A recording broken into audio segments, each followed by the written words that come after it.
হে প্রভু, তুমিই আলো, তুমিই পৃথিবী। মধ্যরাতের নিঃশব্দ প্রার্থনা যেন এক আশীর্বাদী আলোর খেলা, যেন সোডিয়াম বাতির মতো স্নিগ্ধ, শান্ত আর খানিকটা রহস্যময়। সেই রহস্যময় প্রদীপটি যার কাচের ভেতর থেকে পটপট শব্দে যেন তোমার উপস্থিতির ইঙ্গিত, মনে হলো যেন অলিভ গাছের আশীর্বাদ নিয়ে এসেছে আমাদের জীবনের সমস্ত সমস্যার সমাধান করতে। প্রভু, তোমার সৃষ্টি যেন প্রতিটি মুহূর্তে বলে ওঠে, লাইট, ক্যামেরা, অ্যাকশন। তুমি যাকে ভালোবাসো তাকে আলোর পরশে ঢেকে দাও, এক শান্তিপূর্ণ এবং পবিত্র আশ্রয়ের মাঝে।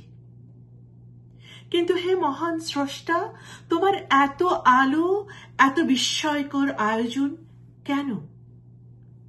তুমি কি অলিভ গাছের ছায়ায় লুকিয়ে আমাদের হৃদয়ে শান্তি আনো, নাকি সমুদ্রের ঢেউয়ে চিরন্তন ধ্বনি সৃষ্টি করো?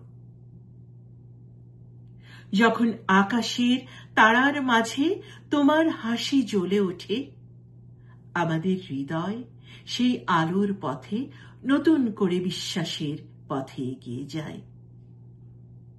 তোমার কুরআন হাদিসের মতোই পবিত্র, শান্তি, শুদ্ধতা আর জ্ঞানের গভীরতা এনে দেয় জীবনে। তুমি আলোর মাঝে এক নাটকীয় উপস্থিতি এনে আমাদের জীবনে গল্পের এক জাদু ছড়িয়ে দাও। তোমার রসবোধ আর করুণা মুহূর্তকে মহিমাময় করে তোলে। আমার বিশ্বাস, তোমার প্রতিটি কাজ এক অপূর্ব মাস্টারপিস।